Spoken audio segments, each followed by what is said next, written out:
السلام عليكم ورحمة الله وبركاته. بسم الله الرحمن الرحيم. الحمد لله رب العالمين والصلاة والسلام على رسول الله وعلى آله وصحبه أجمعين أما بعد. ബഹുമാനപ്പെട്ട സത്യവിശ്വാസികളെ, സത്യവിശ്വാസിനികളെ, എൻ്റെ ശബ്ദം കേൾക്കുന്ന ആരെങ്കിലും ഉണ്ടെങ്കിൽ വിനീതമായ അഭ്യർത്ഥനയാണ്. ഈ കഥ കേട്ടിട്ട് നിങ്ങൾക്ക് ബോധ്യപ്പെടുകയാണെങ്കിൽ ഇത് മറ്റുള്ളവർക്ക് എത്തിച്ചു കൊടുക്കുക. ഇനി എൻ്റെ ശബ്ദം എത്തിച്ചു കൊടുത്തില്ലെങ്കിൽ പോലും നിങ്ങൾ ഈ കഥ മറ്റുള്ളവർക്ക് പറഞ്ഞു കൊടുക്കണം, പ്രത്യേകിച്ചും മുസ്ലിം സമുദായത്തിൽ ഓരോരുത്തർക്കും. ഞാനൊരു കഥ പറയാൻ പോവാണ്.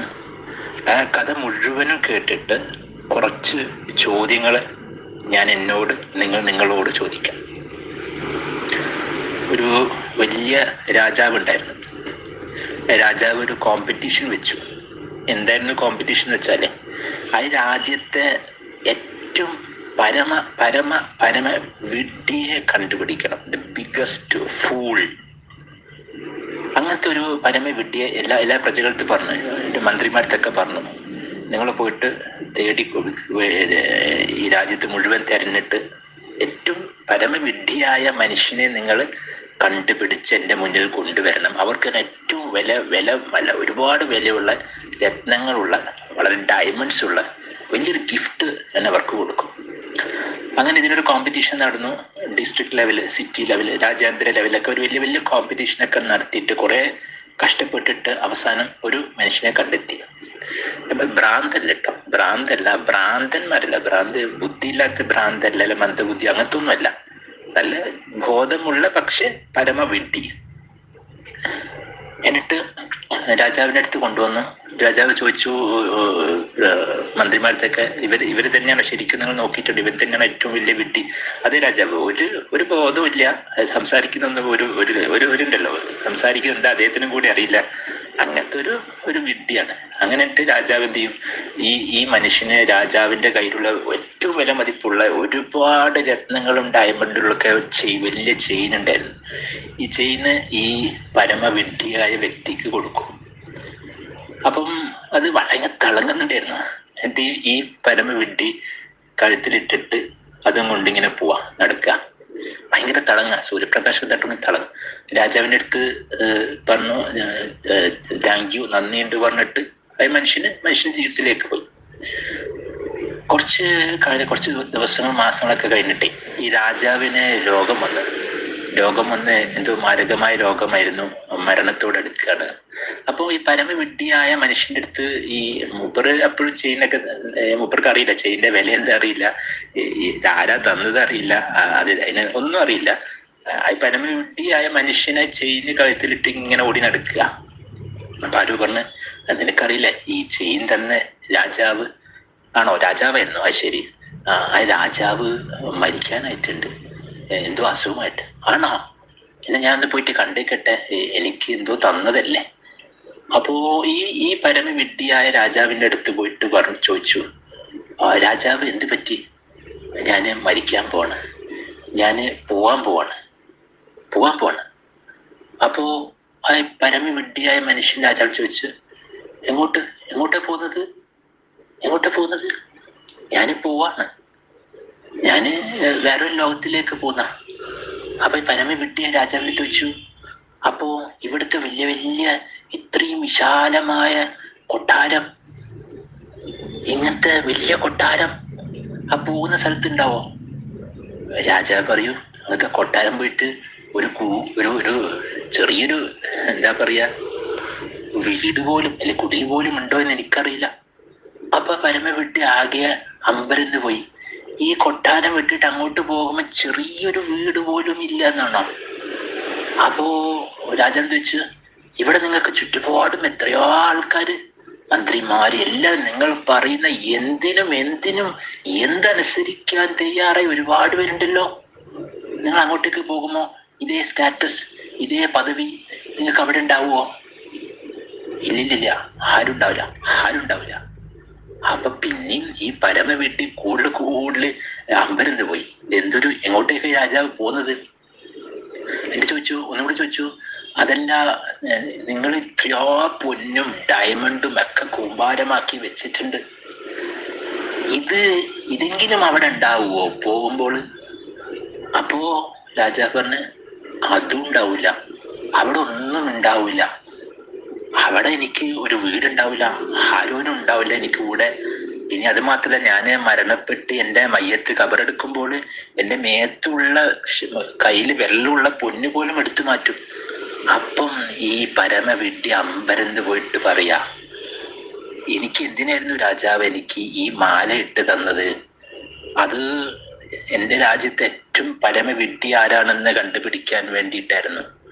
അപ്പം പരമ വിഡ്ഢിയായ മനുഷ്യന് രാജാവിനോട് പറയാ, എന്നാല് ഈ മാല എനിക്കല്ല രാജാവേ അർഹിക്കുന്നത്, രാജാവിനാണ് ഇത് ശരിക്കും അർഹിക്കുന്നത്. എൻ്റെ രാജാവിൻ്റെ കഴുത്തിലേക്ക് ഇട്ടുകൊടുത്തു. സഹോദരന്മാരെ, ഇത് വല്ലാത്ത, ഞാൻ ഈ അടുത്ത് കേട്ട വളരെ ഒരുപാട് ചിന്തിപ്പിക്കുന്ന വലിയൊരു തത്വമാണ് സഹോദരന്മാരെ. വിനീതമായ അഭ്യർത്ഥനയാണ്. എൻ്റെ ശബ്ദം കേൾക്കുന്ന ആരെങ്കിലും ഉണ്ടോ? ദയവ് ചെയ്ത് നമ്മൾ രാജാവിനെ പോലെ പരമ വിഡ്ഢിയായിട്ട് മരിക്കരുത്. ജീവിക്കുമ്പോൾ നമ്മൾക്ക് ഒരിക്കലും തോന്നില്ലേ, ഒരിക്കലും നമ്മൾക്ക് തോന്നില്ല, അത്രമാത്രം പിശാച് ഓരോ വ്യക്തികളുടെ കൈയടിക്ക് പല ന്യായീകരണങ്ങൾ ഇട്ട് തന്ന് നഫ്സും അതിനെ കൂട്ടി ആകെ മൊത്തം നമ്മൾ അങ്ങനെ അന്ധരായിപ്പോയി. വമൽ ഹയാത്തു ദുനിയ ഇല്ലാ മതാഉൽ ഉറൂർ, വഞ്ചനയുടെ വിഭവമായിപ്പോയി. അല്ലാഹു സുബ്ഹാനഹു വ തആല വലിയ തൗഫീഖുള്ളത് കൊണ്ട് 18 വയസ്സിൽ എനിക്ക് മനസ്സിലായി, ഞാനൊരു ദിവസം മരിക്കും എന്നുള്ളൊരു ബോധം ഇട്ടത് കൊണ്ട് മാത്രം. ഈ ബോധം നിങ്ങൾക്കും ഉണ്ട് കേട്ടോ, എല്ലാവർക്കും ഉണ്ട്. പക്ഷെ എന്തോ കാരണവശാൽ അത് മറന്നു പോവാൻ ശ്രമിക്കും, അത് കേൾക്കാൻ താല്പര്യപ്പെടൂല. ശരി, നിങ്ങൾ ഇഷ്ടം പോലെ. നമ്മൾക്ക് തോന്നും പരമവിഡ്ഢിക്ക് ഏറ്റവും വലിയ രാജ്യത്തെ ഏറ്റവും പരമവിഡ്ഢിക്ക് ചെയിൻ ഇട്ടുകൊടുത്തപ്പോൾ രാജാവ് പോലും ചിന്തിച്ചിട്ടില്ല, എടോ രാജാവേ, നീയാണ് ഏറ്റവും പരമ വിഡ്ഢി. ഇതേപോലെ ഓരോരുത്തർക്കും തോന്നിത്തുടങ്ങും എപ്പോഴ്? അവസാനം സക്രാത്തുൽ മൗത്ത്, വെന്റിലേറ്ററിൽ ICUവിൽ കിടക്കുമ്പോൾ. എന്തേനും എൻ്റെ വീട്ടിലെ കൊട്ടാനും പഠിച്ചെന്നെ വീട് കൂടുതൽ എങ്ങനെ അടിച്ച് പൊളിച്ച് നടത്തിയതാണ് റഹ്മാൻ റബ്ബെ. പോകുമ്പോൾ വീടുണ്ടോ എനിക്കറിയില്ല. പടച്ചോനെ, ഞാൻ എന്തൊരു വലിയ സംഭവമായിരുന്നു. എത്ര ആൾക്കാരാണ് എൻ്റെ ചുറ്റുപാടുമുള്ളതറിയോ? ഒരു ഫോൺ കോൾ വിളിച്ചാൽ എല്ലാവരും എത്തും, എന്തിനും എത്തും, മക്കളും കുടുംബങ്ങളും മറ്റേതും എല്ലാവരും. ഇനി അങ്ങോട്ടേക്ക് പോകുമോ ആരെങ്കിലും ഉണ്ടോ? പടച്ചോനെ, എത്രയാ പൊന്ന് ലോക്കറിൽ വെച്ചിരിക്കുന്നത്, ബാങ്ക് അക്കൗണ്ട് എത്രയാ ബാക്കി, എത്രയാ ഫിക്സഡ് ഡെപ്പോസിറ്റ്, ഏക്കർ കണക്കിന് സ്ഥലം. സഹോദരന്മാരെ, വിനീതമായ അഭ്യർത്ഥനയാണ്. എൻ്റെ ശബ്ദം കേൾക്കുന്ന ആരെങ്കിലും ഉണ്ടോ? അള്ളാഹു ആണ് സത്യം. ഇന്ന് എൻ്റെ ശബ്ദം കേട്ടിട്ട് പോലും നിങ്ങളുടെ കണ്ണുകൾ തുറന്നിട്ടില്ലെങ്കിൽ അള്ളാഹു ആണ് ഹക്കാണ്. മരണത്തിന് സമയത്ത് ഏറ്റവും പരമവിഡ്ഢിയായിട്ട് അവനവനെ തന്നെ തോന്നിത്തുടങ്ങും. നമ്മൾ ഓരോരുത്തർ ചോദിക്കേണ്ടത്, ഞാൻ എന്നോട്, നിങ്ങളോട് ചോദിക്കുക, യഥാർത്ഥത്തില് ഈ ലോകത്തിലെ ഏറ്റവും വലിയ വിഡ്ഢി കണ്ണാടി നോക്കിയിട്ട് ചോദിക്കുക, എടോ നീയാണോ? ഇനി കുറച്ച് ചോദ്യങ്ങളും കൂടി നമ്മൾ ഓരോരുത്തരും ചോദിക്കണം. നമുക്ക് അള്ളാഹു ഉണ്ടോ ഇല്ലേ? യഖീൻ ഉണ്ടോ സഹോദരന്മാരെ? ഉണ്ടോ ഇല്ലേ ചോദ്യം ചോദിക്കുക. രണ്ടാമത്തത്, ഈ ഖുർആൻ അള്ളാഹുവിന്റെ കലാമാണോ അല്ലേ? ചോദിക്കണം സഹോദരന്മാരെ. മൂന്നാമത്തെ ചോദ്യം, ഞാൻ യഥാർത്ഥത്തിൽ മരിക്കില്ലേ? ഞാൻ മരണപ്പെട്ട് കഴിഞ്ഞാൽ ഞാൻ എൻ്റെ റബ്ബ് സുബ്ഹാനഹു വ തആലയെ കണ്ടുമുട്ടുവോ ഇല്ലേ? സഹോദരന്മാരെ, ഈ പണ്ഡിതന്മാർ ചിലർ പറയും, നിങ്ങൾക്കൊരു അഖീദ നിങ്ങൾക്ക് ചിലപ്പോൾ എന്തെങ്കിലും കുറച്ചൊക്കെ ഉണ്ടാവും, പക്ഷെ ഈമാൻ ഇല്ല സഹോദരന്മാരെ, ഈമാൻ ഇല്ല.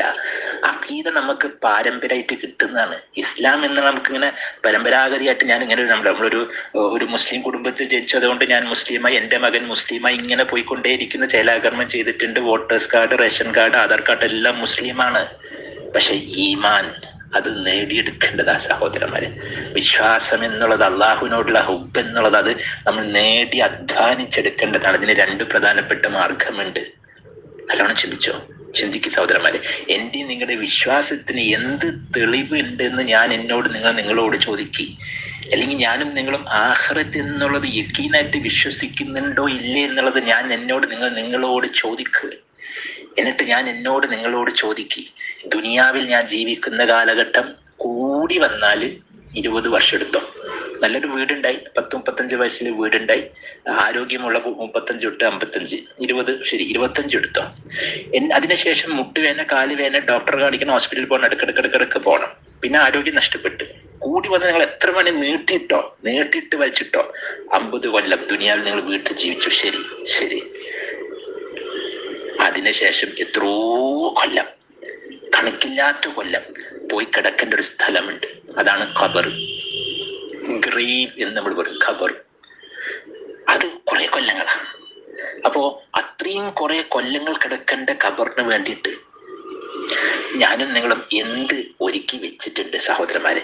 ഈ പരമ വിഡ്ഢിക്ക് പോലും ബോധം വന്ന് രാജാവായിരുന്നു ഏറ്റവും പരമ വിഡ്ഢി എന്നുള്ളത്. പോകുന്ന സ്ഥലത്തേക്ക് ഒന്നും ഒരുക്കി വെച്ചിട്ടില്ല. ഒന്ന് ചിന്തിക്കുക സഹോദരന്മാരെ. റസൂൽ സല്ലല്ലാഹു അലൈഹി വസല്ലമ ഖബറിൽ ബർസഖി ലോകത്തിലായിട്ട് 1400 വർഷങ്ങൾ കഴിഞ്ഞ് മുഹമ്മദ് നബി സല്ലല്ലാഹു അലൈഹി വസല്ലമക്ക് ദിവസം ഭൂമിയിൽ ഓരോ സെക്കൻഡ് പ്രവാചകൻ സലാത്തും സലാമും മുകളിലോട്ട് പോകുന്നുണ്ട്, റസൂൽ സലാംസിലേക്ക് എത്തുന്നുണ്ട്. ഒരുപാട് പേര് റസൂൽ സലാംസിനക്ക് വേണ്ടി പ്രാർത്ഥിക്കുന്നുണ്ട്. ഞാനും നിങ്ങളും ഖബറിൽ പോയാൽ എത്ര പേര് ഓർക്കും? ഒന്ന് ചിന്തിക്കുക സഹോദരന്മാരെ, ചിന്തിക്കുക.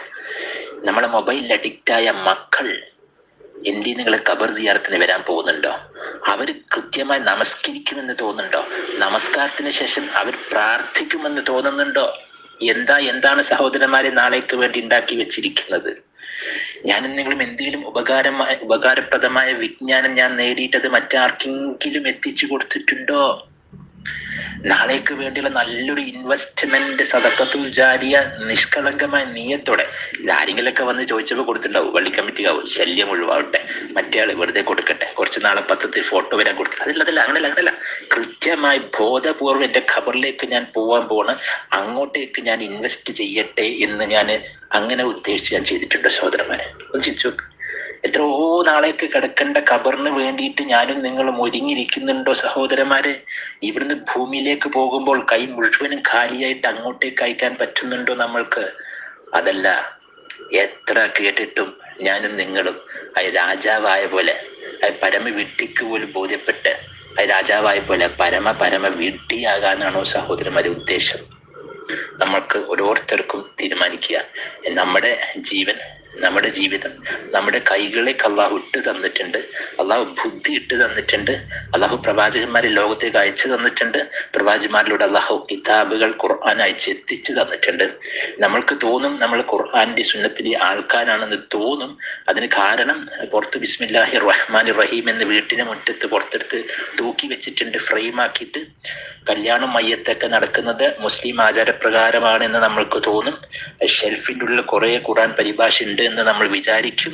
എൻ്റെ മൊബൈലിൽ ഒരുപാട് ഖുർആൻ ആപ്സ് ഉണ്ടെന്ന് ആത്മനിർവൃത്തിയിൽ ഉൾക്കൊണ്ട് ജീവിച്ചു കഴിഞ്ഞിട്ട് അവിടെ പോയി കഴിഞ്ഞാൽ അല്ലാഹു സുബ്ഹാനഹു വ തആല ചോദിക്കും, നിങ്ങൾ ഭൂമിയിൽ എന്തെല്ലാം കാര്യത്തിന് വേണ്ടി നിങ്ങൾ ആധുനിക ലോകത്തിലും സോഷ്യൽ മീഡിയ ഉപയോഗിച്ചിട്ട് നിങ്ങൾ എത്ര സെർച്ച് ചെയ്തിട്ടുണ്ട് എന്ന് ചോദിക്കും. ഈ ഖുർആൻ, എൻ്റെ കലാം, എൻ്റെ കിതാബ്, ഇതിനു വേണ്ടി നിങ്ങൾ ആത്മാർത്ഥമായിട്ട് എത്ര സമയം ചെലവഴിച്ചിട്ടുണ്ട്? തയ്യാറെടുത്തുള്ളൂ സഹോദരന്മാരെ. ഇൻഷാ അല്ലാഹ് നാളെ പരലോകത്ത് ഞാൻ സാക്ഷിയായിട്ടുണ്ടാവും. അല്ലാഹു സുബ്ഹാനഹു വ തആല എല്ലാവരുടെ ഹൃദയത്തിന്റെ കണ്ണുകൾ തുറന്നിട്ട് തരട്ടെ.